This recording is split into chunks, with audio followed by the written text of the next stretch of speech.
Welcome back, boys and girls. Let's get on into our Saxon phonics lesson. Welcome back, boys and girls. Today we're going to be talking about something new with our words. Take a look at these words up on my board. Can, napkin. How are these words alike? How are they the same? They both have a k sound in them. They both have an A and an N in them.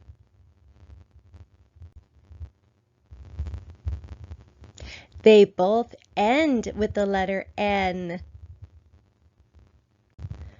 How are they different? Well, they both have different letters. Also, one is short and one is longer. They're also different because one has one vowel and the other word has two vowels. One has one vowel and the other has two vowels. When a word has more than one vowel sound, it has more than one syllable. You hear a syllable every time you hear a vowel sound. Let's listen for the syllables in some words. Echo this word and clap each time you hear a vowel sound. Bandit. How many syllables are in the word bandit? Let's clap it out. Bandit. There are two syllables in the word bandit. Here's another one. Sunshine. Sunshine. Let's clap it out. Sunshine. There are two syllables in the word sunshine.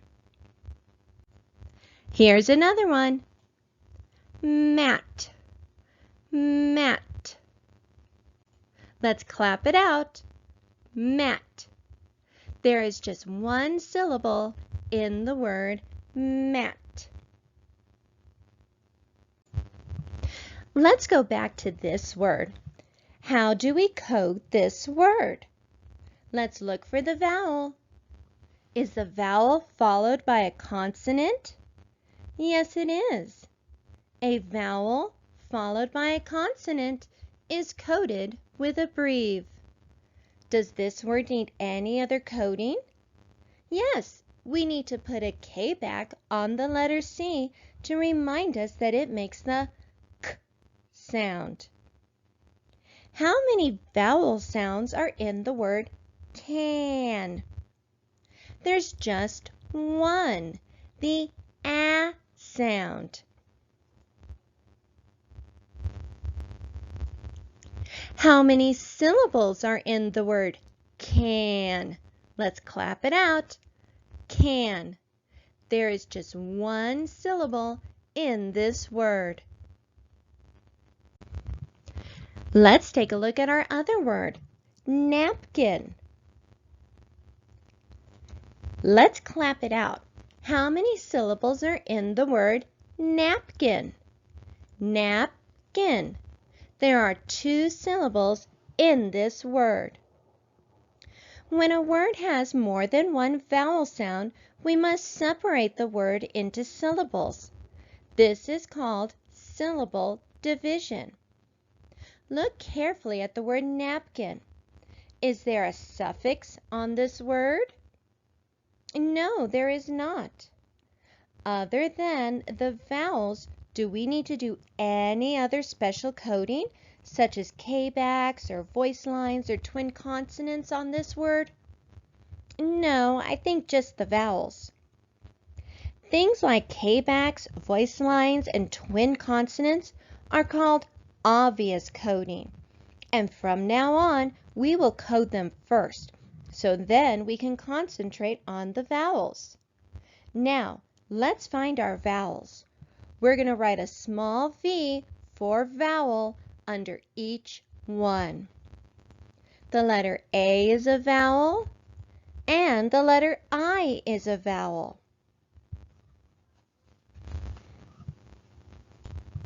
This is what we call a vowel pattern. A vowel pattern is a pattern of letters that begin and ends with a vowel. Only consonants come in between the vowels that begin and end the pattern. Let's look in between these vowels to see how many consonants there are. We're going to write a small c for consonants under each one. The letters P is a consonant and the letter K is a consonant. So there are 2 consonants in between our vowels. Here we have a vowel, consonant, consonant, vowel pattern. We can call it a VCCV pattern for short. Now that we've identified the vowel pattern, we can divide the word. The best place to divide a VCCV word is in between the 2 consonants. This line is called a division line. It divides the syllables. This word has 2 syllables. When a word has more than 1 syllable, we put an accent mark on one of the syllables to show which one is accented. The accented syllable is the part of the word that we say longer, higher, and louder than the other syllable. The best place to try the accent on an unknown word is on the first syllable. So let's try that. Now we can code the vowels. We couldn't code the vowels before because we must always code vowels within syllables. Let's code the first syllable first. Do you see a vowel followed by a consonant in this syllable? Yes, the letter A. How do we code a vowel followed by a consonant? We code it with a breve. Let's look at the second syllable. Is there a vowel followed by a consonant in this syllable? Yes, the letter I. How should we code it? With a breve. Now let's read the first syllable. We'll stop at the division line. Nap. Let's read the second syllable. Kin. Now let's put the 2 syllables together. Napkin, napkin. We use a napkin to wipe our face when we are eating.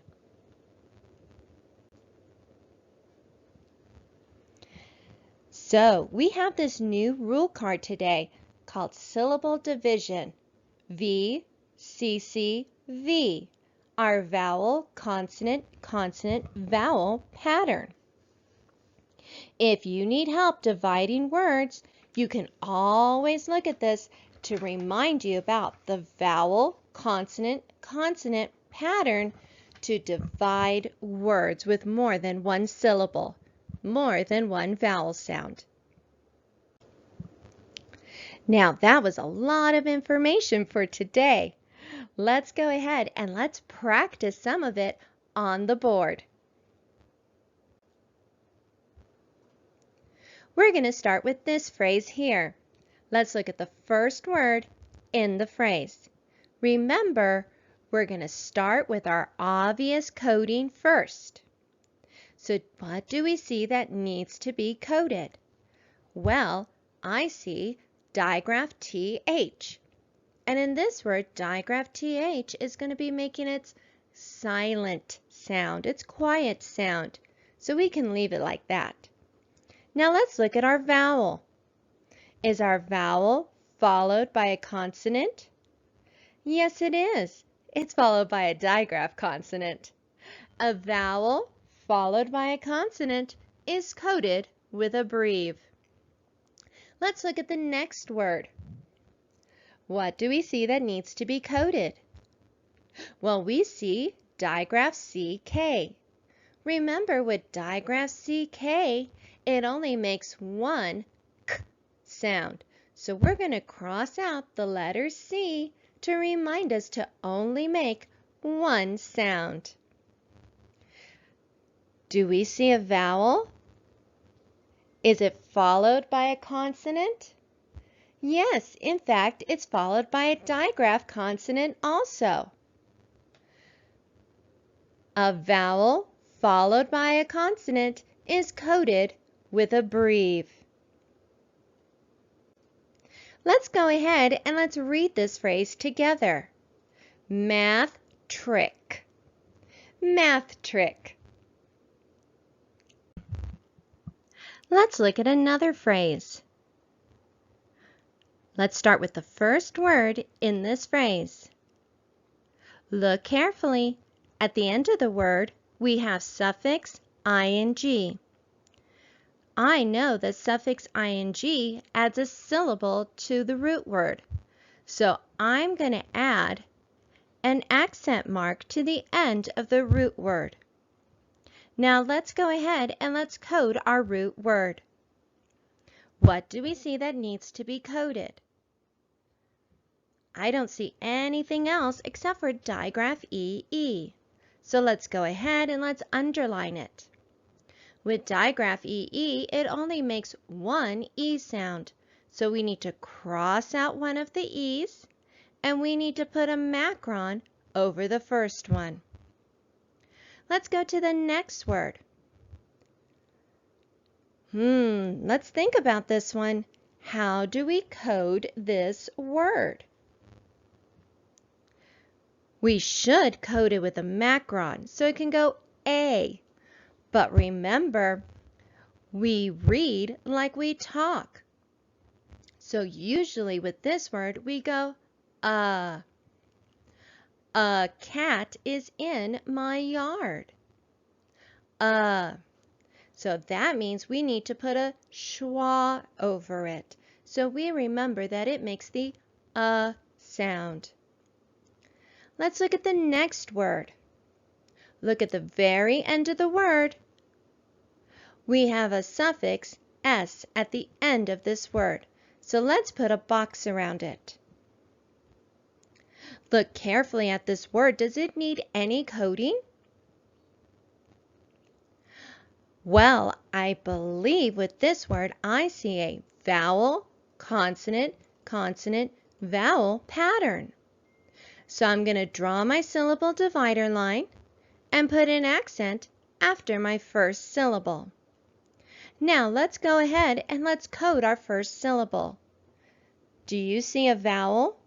Yes, we do, and it's followed by a consonant. A vowel followed by a consonant is coded with a breve. Let's look at our second syllable. Do you see a vowel? Yes, and it's also followed by a consonant. So we're going to code it with a breve. Let's look at our last word. What do we see that needs to be coded? We see a vowel followed by a consonant. So we're going to code it also with a breve. Let's read this phrase together. Seeking a dentist's sink. That's kind of a tricky one to read. Seeking a dentist's sink. Let's look at our last sentence here. Let's look at our first word. Remember to look for obvious coding. We see that we have a suffix s at the end of the word. So let's put a box around it. We also see the letter C. So we need to put a K back to remind us that it makes the K sound. Any other coding? I believe I see a vowel, consonant, consonant, vowel pattern. So I need to draw my syllable divider line and put an accent after the first syllable. Now let's look at the first syllable. Do you see a vowel? Yes, and it's followed by a consonant. A vowel followed by a consonant is coded with a breve. Let's look at our next syllable. Do you see a vowel? We see the vowel right there, the letter E, and it is followed by a consonant, the letter C. So we need to code it with a breve. Let's look at our last word in this sentence. Careful with it. I know you all see that suffix ing, but that's not suffix ing. Actually, that's part of the word. So let's look at that. Look at it carefully. And we see digraph ng. So let's go ahead and underline it. Now let's look for the vowel. And the vowel is followed by a consonant digraph. So we're going to code it with a breve. Let's read this sentence together. Insects sting. Yes, some of them do. Sometimes, boys and girls, it's easy to practice dividing VCCV words when you're using nonsense words. Even made-up words can follow the VCCV pattern. This isn't a real word, but we can still divide it. Let's take a closer look at it. Let's look for our vowel, consonant, consonant, vowel pattern. We're going to draw a line in between our syllable divider line, and we're going to put an accent mark after the first syllable. Now let's code our first syllable first. Is the vowel followed by a consonant? Yes, it is. So let's code it with a breve. And now let's look at our second syllable. Is the vowel followed by a consonant? Yes, it is, the letter M. So let's code it with a breve. Now let's read together our nonsense word here. Flip yam. That's a very strange word. Let's take a look at another nonsense word. We're going to go ahead and we're going to divide our syllables. So let's find our VCCV pattern. We're going to draw our syllable divider line to divide our syllables and put an accent mark after the first syllable. Now let's go ahead and let's code our first syllable. Is the vowel followed by a consonant? Yes, it is. So we're going to code it with a breve. Let's look at our second syllable. Is the vowel followed by a consonant? Yes, it is. So we're going to code it with a breve. Let's go ahead and let's read this word together. Gums up. Oh, that's another silly word. Gums up. Good job, boys and girls. Today we learned a lot of information. So when you come across words that you do not know how to read, don't forget to code them. So it'll help you to sound out that word and figure out what it is. And today we learned that with two-syllable words, words that have two vowel sounds, we can use our VCCV pattern to help us figure out that word. Bye for now.